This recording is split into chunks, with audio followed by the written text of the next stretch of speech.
one of these days, one of these days we'll be back together in person. And I am wondering whether we have any people who are with us today. I see Elizabeth Fraser, greetings from Colorado, and she is now back east in DC. Is there anybody here who is new and would appreciate an opportunity to be greeted with our Namakwa warm and welcoming greeting? And if you would like to receive our emails and monthly newsletters, or receive a call from me or one of the other lay leaders, please put your name and email in the chat.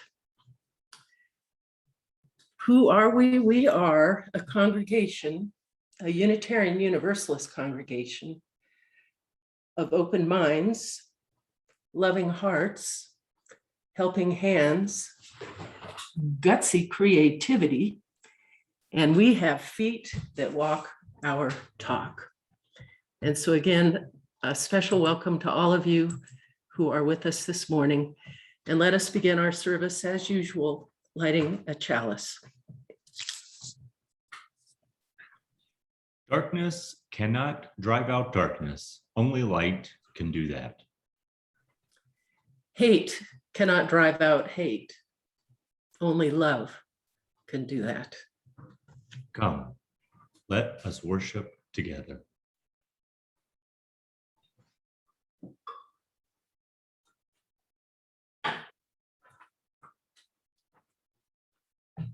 Morally.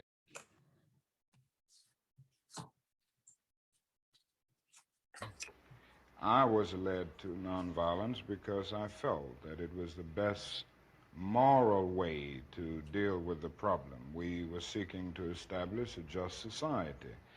And it was my feeling then, and it is my feeling now, that violence is certainly much more socially destructive, and it creates many more social problems than it solves.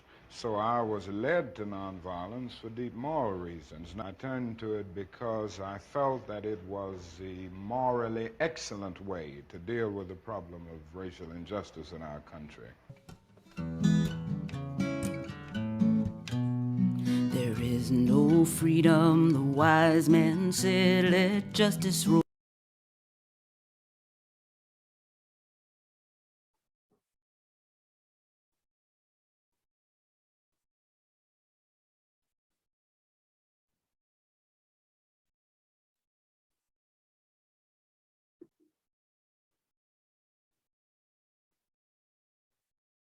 Oh, children, don't you get weary, walk together, believe in the dream. When the way gets rough, we'll make a new way. Let justice roll down like a mighty stream. Hatred will never drive out hate. Let love roll down, roll down. Remember, our hearts can make us great. Let love roll down like a mighty stream. Oh, children, don't you get weary. Walk together, believe in the dream. When the way gets rough, we'll make a new way. And let your love roll down like a mighty stream. When brutality threatens our daughters and sons, let peace roll down, roll down. May our voices rise up louder than the guns. Let peace roll down like a mighty stream. Oh, children, don't you get weary. Walk together, believe in the dream. When the way gets rough, we'll make a new way. Let peace roll down like a mighty stream. Step by step, one by one, let justice roll down, roll down. They can kill the prophet, but the dream lives on. Let justice roll down like a mighty stream. Oh, children, don't you get weary. Walk together, believe in the dream. When the way gets rough, we'll make a new way. And let justice roll down like a mighty stream.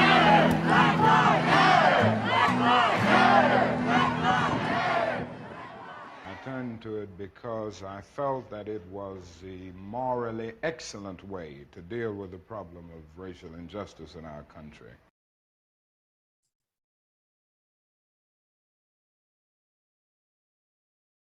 Will you join me now in reciting our congregational affirmation? Love is the spirit of this church, and service its call. This is our great covenant, to dwell together in peace, to seek the truth in love, and to help one another.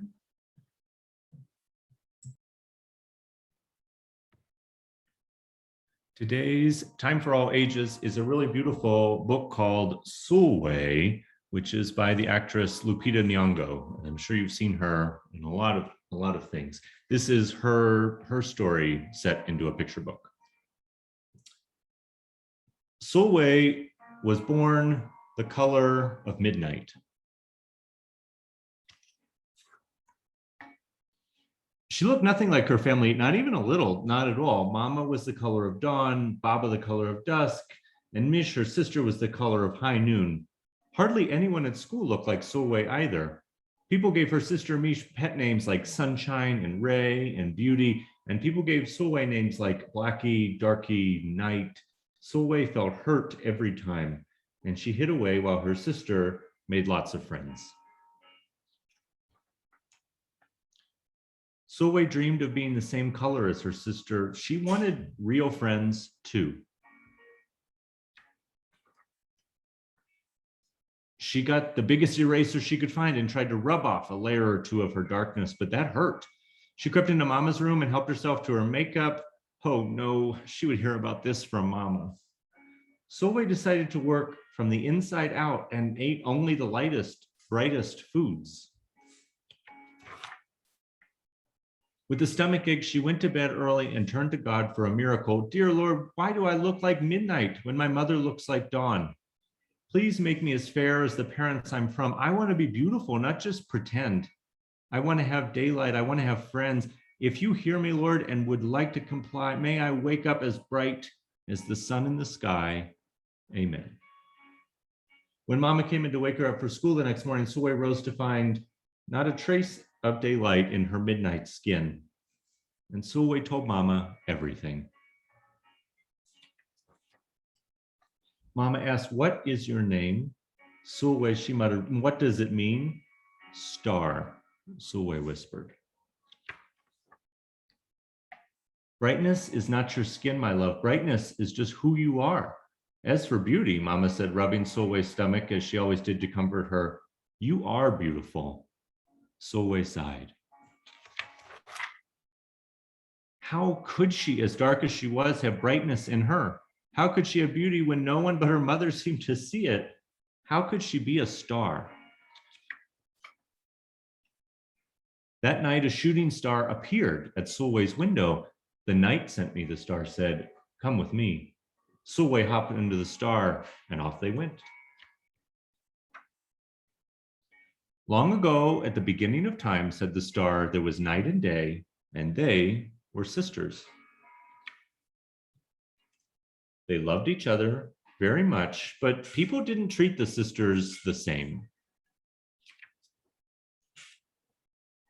For light, they called her lovely, nice, and pretty, and for night, they said scary, bad, and ugly.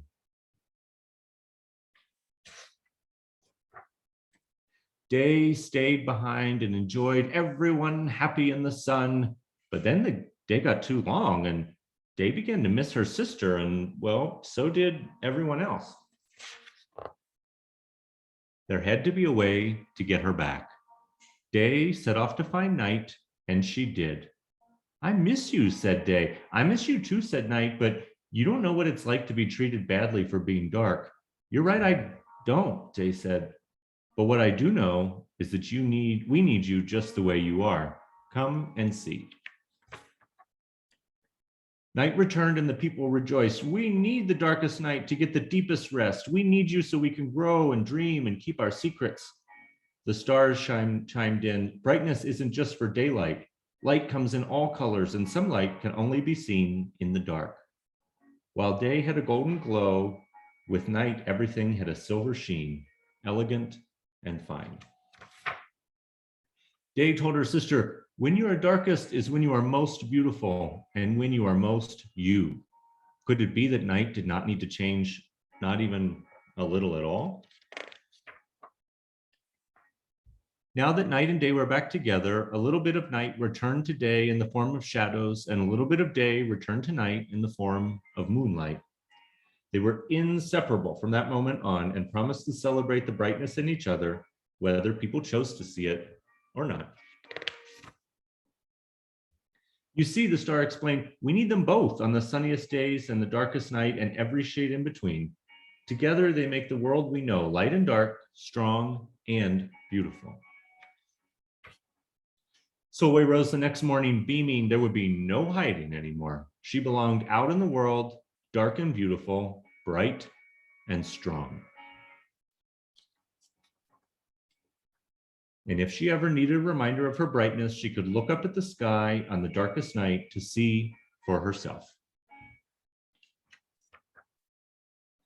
Solway felt beautiful inside and out.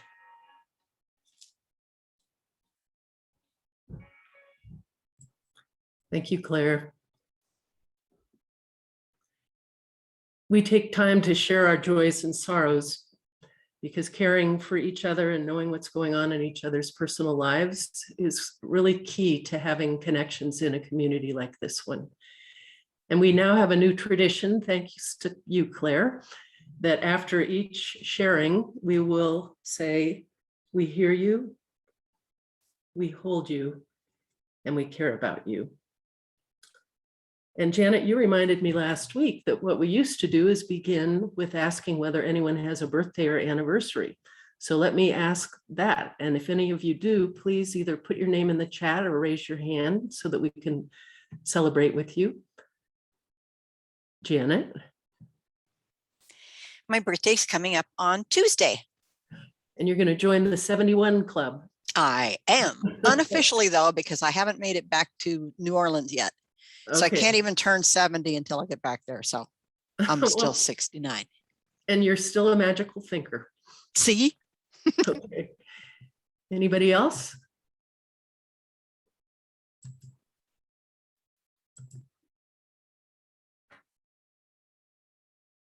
Tracy Jones is sharing that her daughter's birthday is Tuesday. Oh, we forgot to do the thing. So Janet, first we'll do Janet and then we'll do Tracy. So Janet, we hear you, we hold you, we care about you, and wish you happy birthday. And then Tracy, for your daughter and for you, her mother, we hear you, we hold you, and we care about you.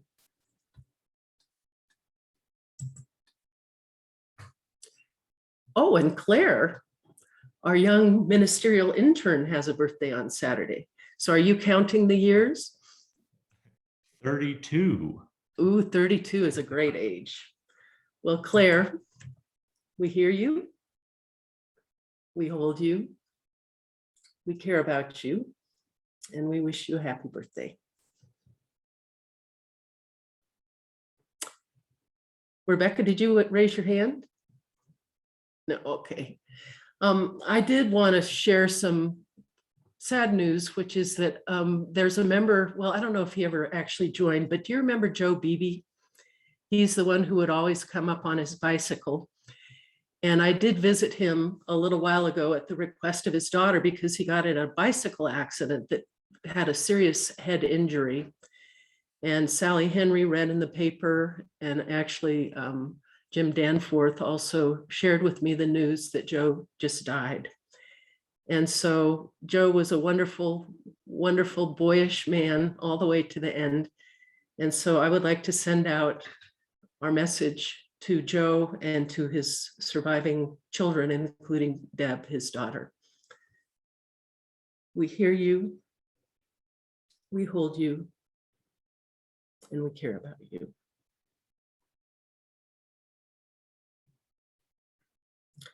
And Tracy's also sharing what she just shared with me a few minutes ago, that she's in the hospital right now. So I will be calling her after the service, but it was kind of scary because she didn't expect to be back in the hospital so soon after she just had her surgery back in Boston. So Tracy, for that, let us once again let you know that we hear you, we hold you, and we care about you.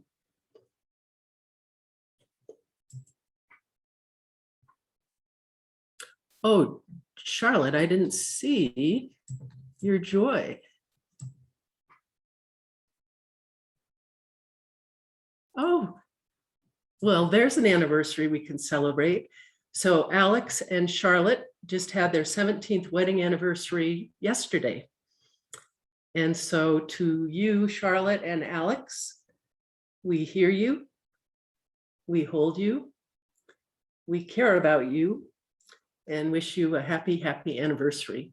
And some of you may have had the chance to meet Charlotte and Alex and their two sons, their twins, Luke and August, at the drum circle that we met at the park.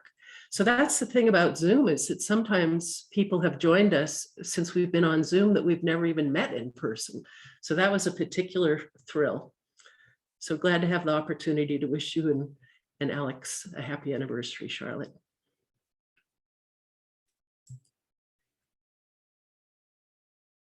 And if there's no one else here, let's do the gestures one more time. I know that some of you might be too shy to share. And also there are people in our community who aren't with us today. And also there is both suffering and joy in the world outside our little Zoom community here. So one more time, we hear you, we hold you, and we care about you. And for our musical response, Mavis Staples and Jeff Tweedy will sing Something That Is True, which is that you're not alone.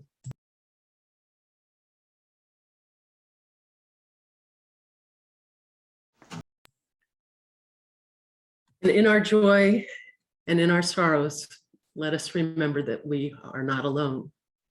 Now, notice that Claire's title of his reflection is Becoming Out, and mine is Coming Out as the Changer in the Change. The reason that we did that is because, do any of you know that tomorrow is National Coming Out Day? And for the past many years, part of our liturgical year here at Namakwa has been to celebrate National Coming Out Day. A few years ago, we celebrated coming out as a welcoming LGBTQ congregation. And if you read your email blast this week, you may have seen an invitation that there are all kinds of coming outs. And so if any of you have spent the time to examine your own life and you feel vulnerable enough and courageous enough to speak out a special kind of coming out that you also would like to share in order to help dispel the misinformation and the stigma and the darkness that silence can breed fear. So did anyone come up with any other form of coming out? Or would you like to come out as LGBTQ? Does anybody want to?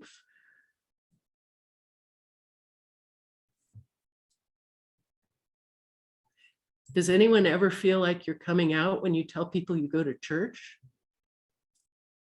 I think that is kind of a form of coming out for you's. And I think one of the things that helps you feel less embarrassed about it is if you can, with sincerity and passion, say why it is that you would give up sleeping in and reading the paper and drinking coffee, and instead you choose to come to church.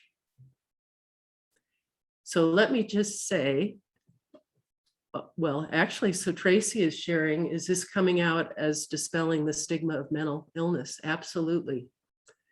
And mental illness is one of those things that people have a lot of fear and misinformation about.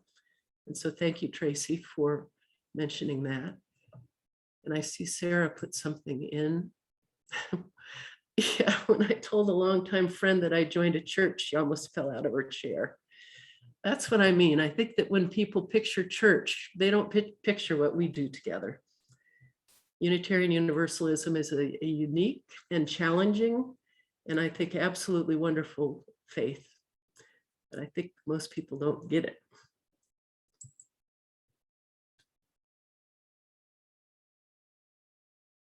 And so Tracy shares that she's struggled with mental health struggles for years, and that's okay.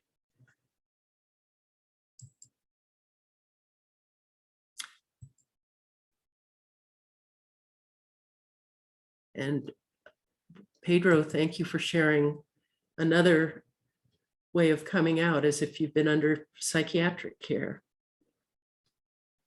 So thank you, Pedro.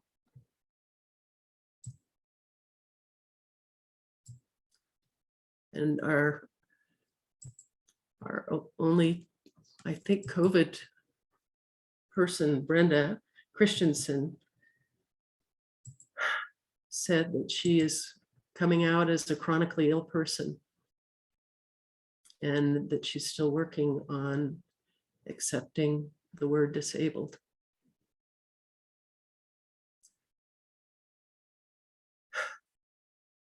Yeah. There's so much love and compassion, I think, in this congregation, that I'm hoping that one of the things that we are creating together is a place where people feel safe enough to come out. And this is a big deal because you're coming out more in public. I know sometimes in the pastoral care calls and meetings that I have with people, I find out very tender things that make me love you all the more. I think one of the hallmarks of Namakwa is both our authenticity and just the welcoming of all of who you are, and of forgiveness and mercy and understanding. Well, let's go ahead and get ready for Claire's becoming out by doing one more time our round. For all of you who shared, we hear you, we hold you, and we care for you. And thank you for sharing. So turning it over to you now, Claire. Laurel, do you want to do the responsive reading first? Or we could do it after if you'd rather do that. I actually have your reflection first. Okay, great.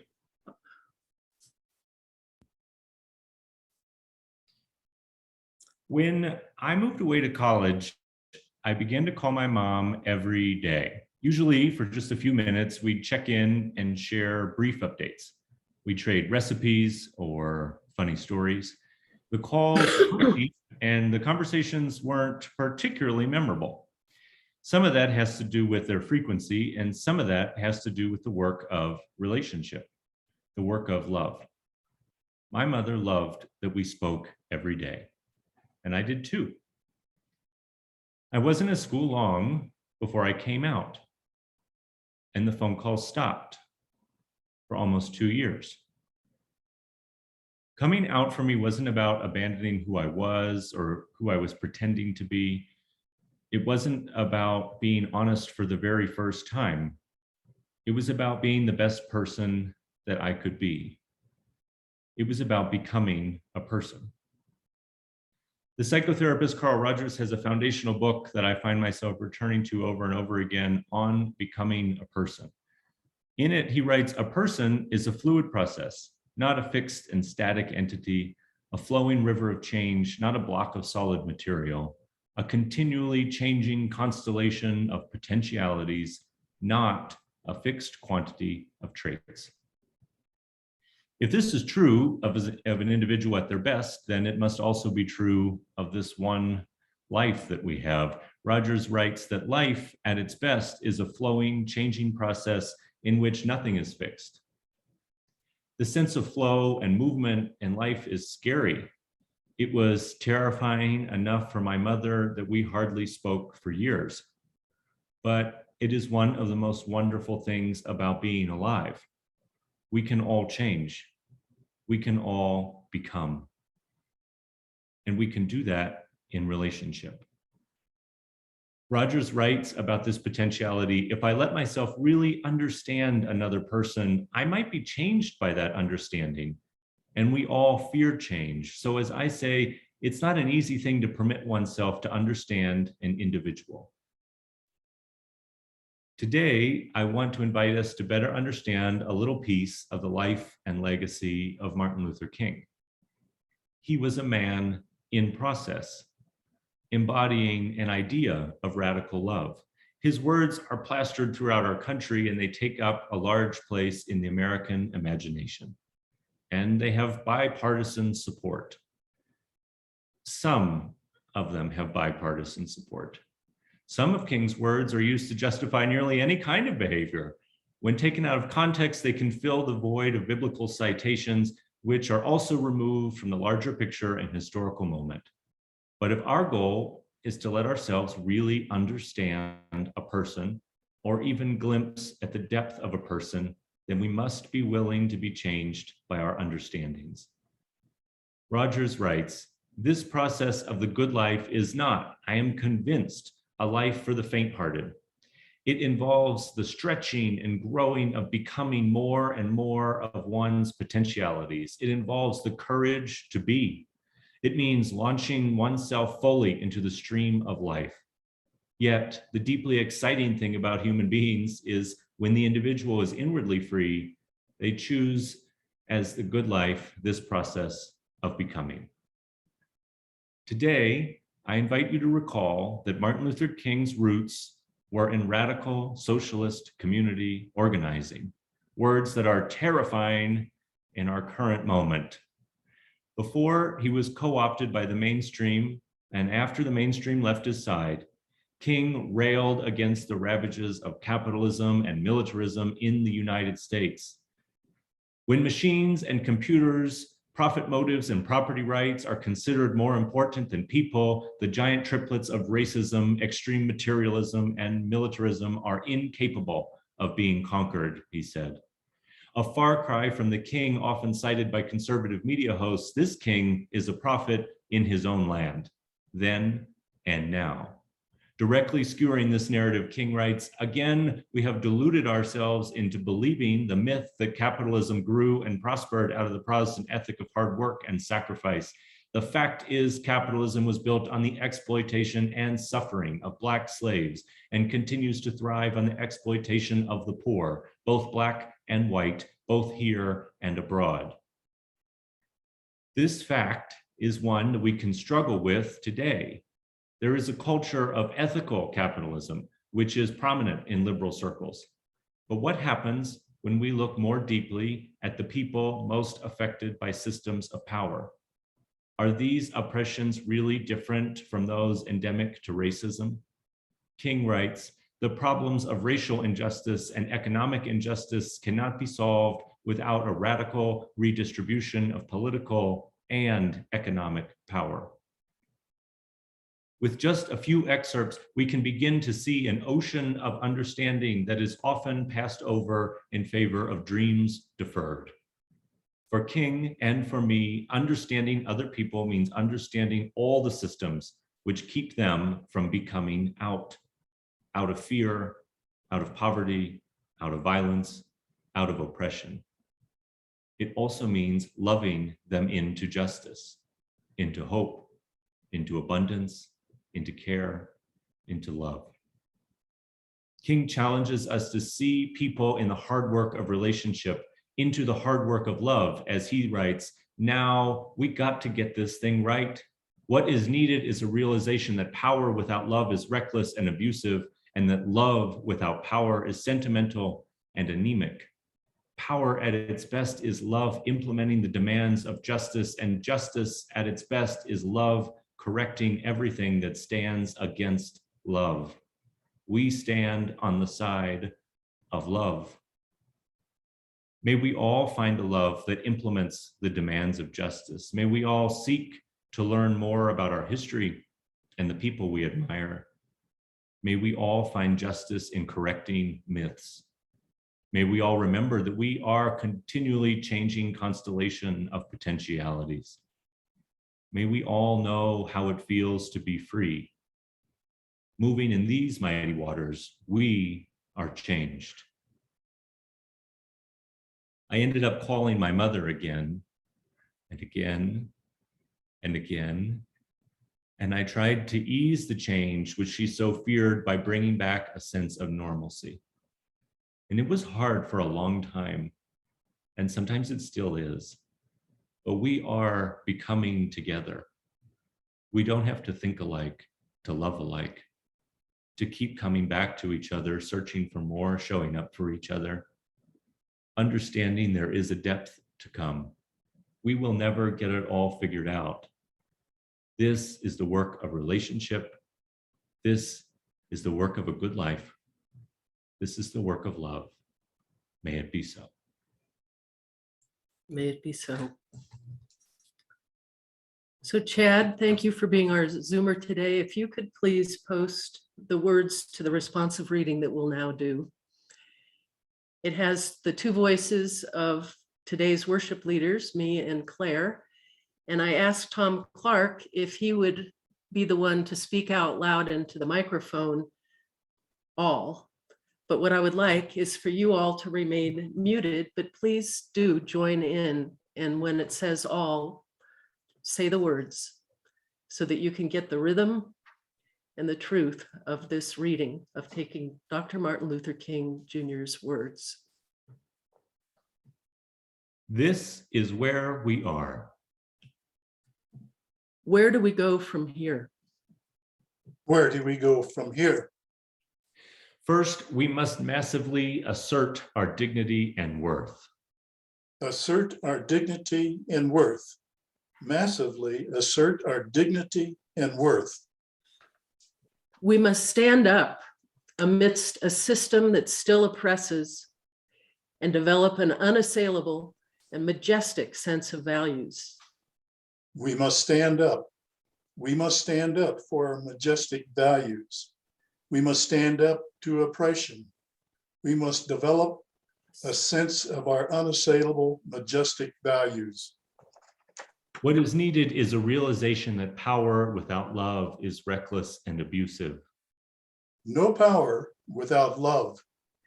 And that love without power is sentimental and anemic. No love without power. We need power with love. We need love with power. Power at its best is love implementing the demands of justice. Love implementing the demands of justice. What does justice demand?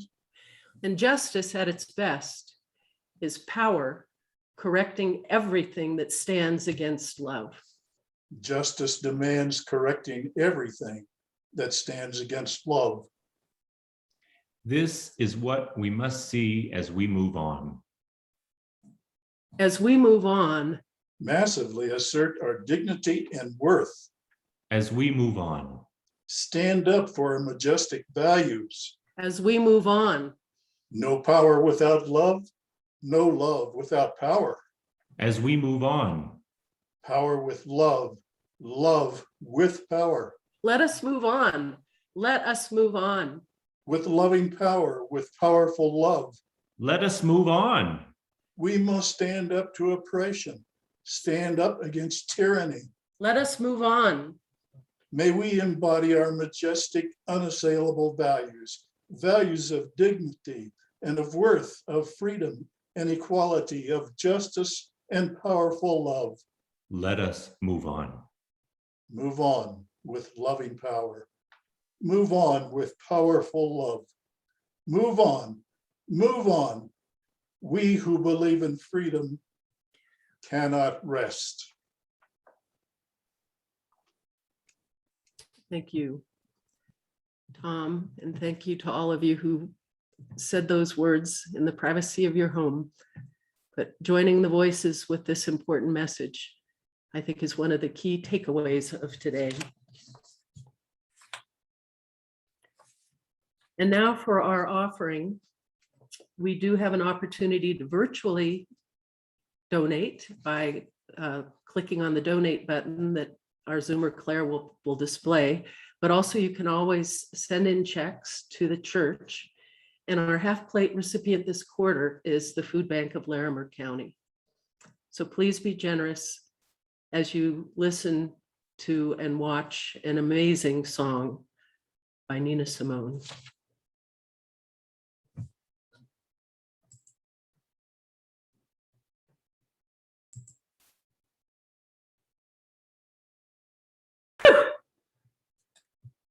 Oh,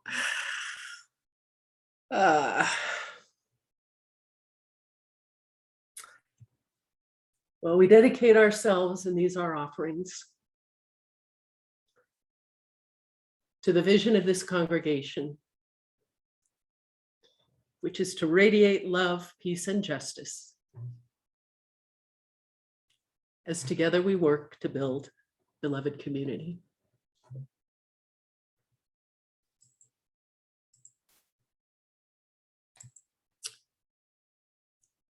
Our living tradition of Unitarian Universalism draws from many sources.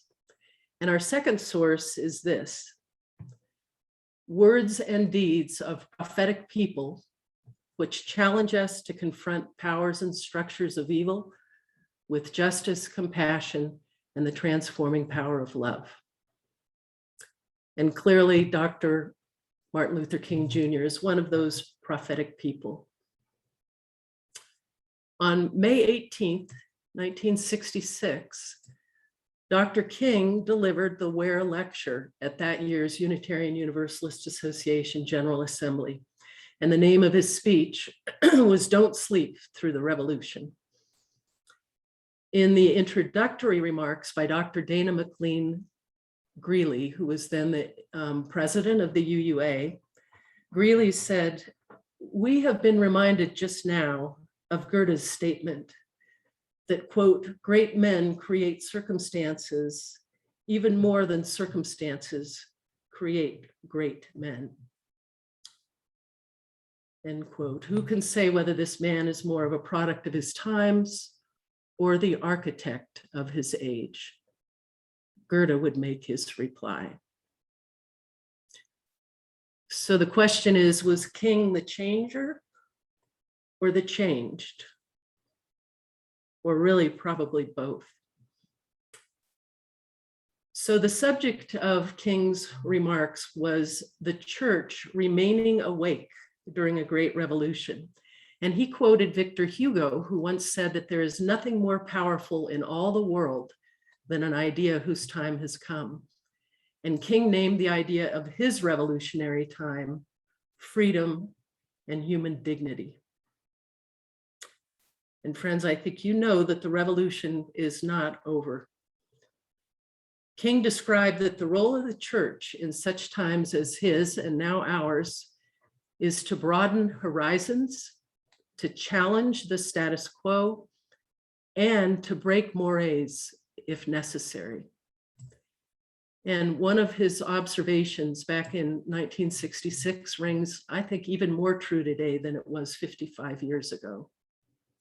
He said that through our scientific genius, we have made of the world a neighborhood. And now through our moral and ethical commitment, we must make it a brotherhood.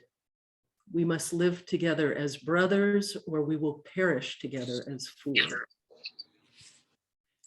So is it safe for me to assume that you agree with his prophetic prediction?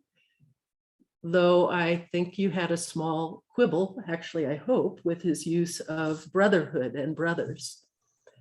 You may remember I talked about this last month in one of my sermons about how use of the terms brother and even sister, brothers and sisters, are binary because they're either or. Either you're a brother or you're a sister, you're a male or you're a female. And that right now in our society, and certainly in the denomination of Unitarian Universalists, we're learning to understand that gender is much more fluid than this binary of either male or female. And I can attest that as a denomination, Unitarian Universalism is working very hard to be gender neutral and inclusive. So that's why I have my pronouns on my Zoom screen, that I go by the pronouns she, her, and hers. And so in this spirit, during the 2018 General Assembly, we voted to change the language in the second source. It used to be words and deeds of prophetic men and women, and it was changed to words and deeds of prophetic people. And I actually have no doubt that if Dr. King were alive today, he would have changed with the times. He would have changed with the times, being the changer and the changed. As you know, on April 4th, 1968, Dr. King was assassinated. And after his death, his wife, Coretta Scott King, took on leadership of the struggle for racial equality. And later, changing with the times, she also advocated for LGBTQ rights. And one of the projects she had was to make her husband's birthday a holiday, which we now celebrate as a federal holiday on the third Monday of January each year. And members of Namaqua started and continue to sustain the organization called Martin Luther King Jr. Loveland Events. Its primary event since 1989 has been a community celebration on MLK Day to celebrate and educate the public about the value and importance of Dr. King's message. And you may remember that this is the organization that was our half-plate recipient this last quarter. Well, in 1981, I graduated from King Hall, which is the name of the University of California at Davis's law school. And in front of the school, there was a statue of Dr. King. And in 1981, when I graduated, it was Coretta Scott King who was our commencement speaker. She talked about the Martin Luther King Jr. Center for Nonviolent Social Change, which she founded in 1968 after his assassination, as a living memorial filled with all the vitality that was his, a center of human endeavor, committed to the causes for which he lived and died. Well, now fast forward 28 years from the commencement speech at my law school graduation. And in 2009, Paul Hawken gave a commencement speech at the University of Portland called "You Are Brilliant and the Earth is Hiring." Quote, "If you look at the science about what is happening on Earth and aren't pessimistic, you don't understand the data.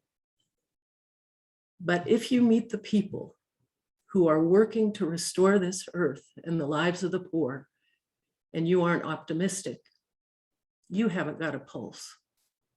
What I see everywhere are ordinary people willing to confront despair, power, and incalculable odds in order to restore some semblance of grace, justice, and beauty to this world." End quote. And then he quoted the poet Adrienne Rich in words which I think many of you have heard before. She wrote that so much has been destroyed. I have cast my lot with those people who age after age, perversely, with no extraordinary power, reconstitute the world.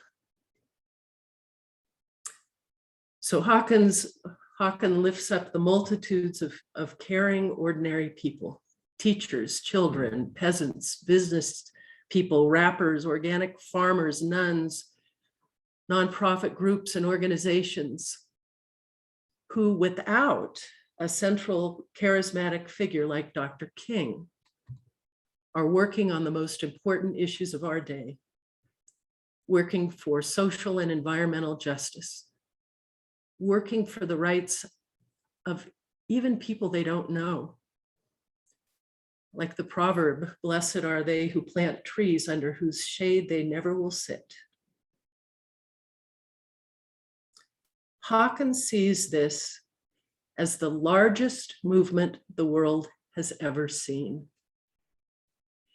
And rather than seeking to control, what this movement seeks is to connect,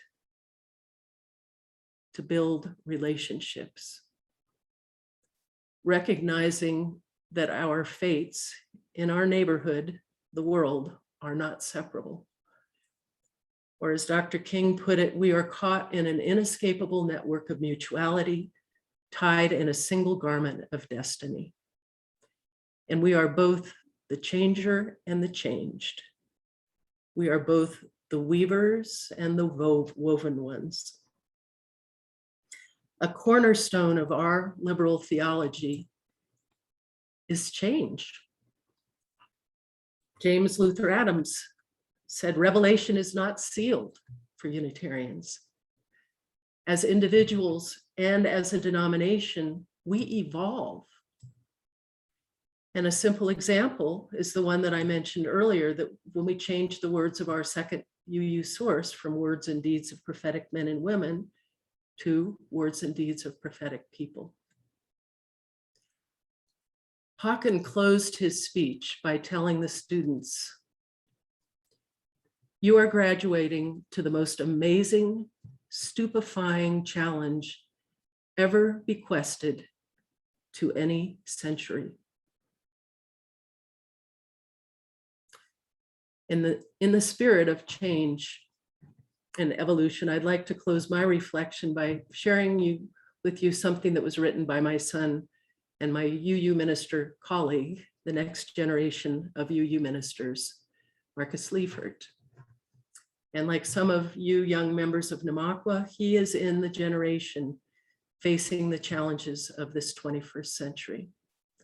So what he wrote were some new lyrics to the prelude that we heard this morning, We'll Build a Land. Out from the shackles and burden of greed, out in a field beyond right and wrongdoing, oh, out in that field we'll plant a new seed. Out from illusions of separation, out from delusions of victim and blame, out from the prisons of isolation, oh, out where the Spirit has called us to change. Out of a land that's been beaten and broken, out will grow harvests of hope and of faith. Out of songs of mourning, our hearts will open. Oh, out there we'll find a new love for our home. Come out and join with both neighbor and stranger, traveling forth toward the world of our dreams, where justice shall roll down like waters and peace like an ever-flowing stream. May it be so.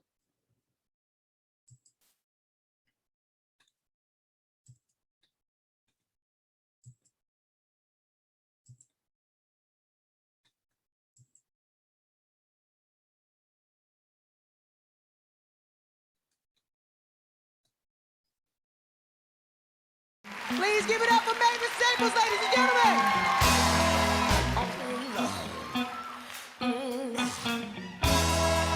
I know a place, y'all, ain't nobody crying. No, ain't nobody worried. No, no, ain't no smiling faces. No lions to the races. No, don't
God Almighty, good God. Good God, good God.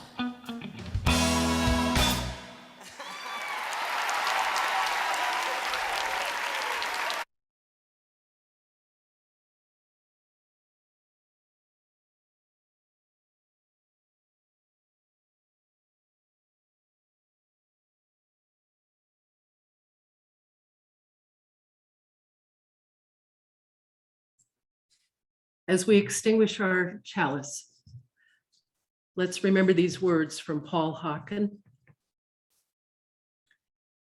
Don't be put off by people who know what is not possible. Do what needs to be done and check to see if it was impossible only after you are done. We'll build a land where we bind up the broken. We'll build a land where the captives go free. Where the oil of gladness dissolves all mourning, we'll build a land that can be.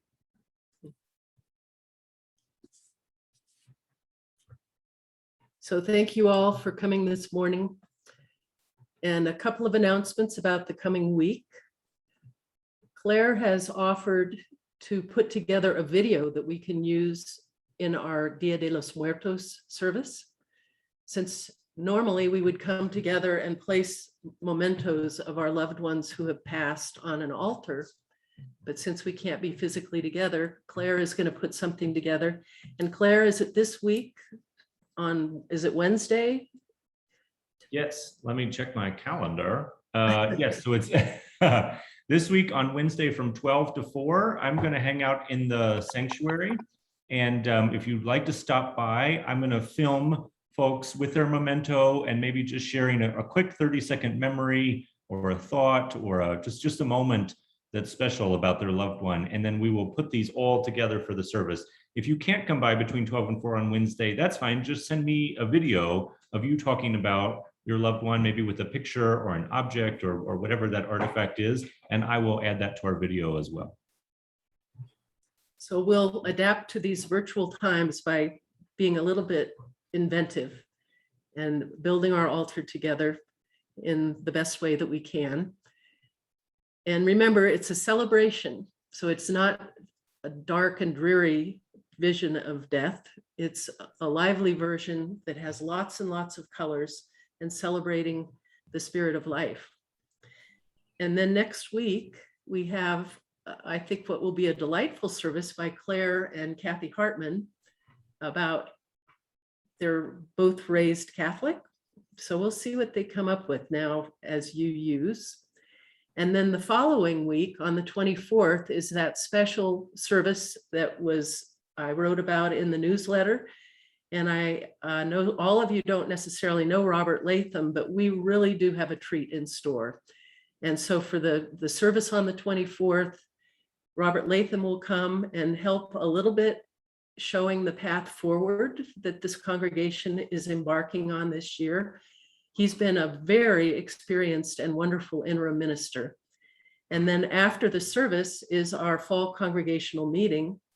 And so in addition to the usual presentations by the different elected leader groups and the staff, we will have a listening activity.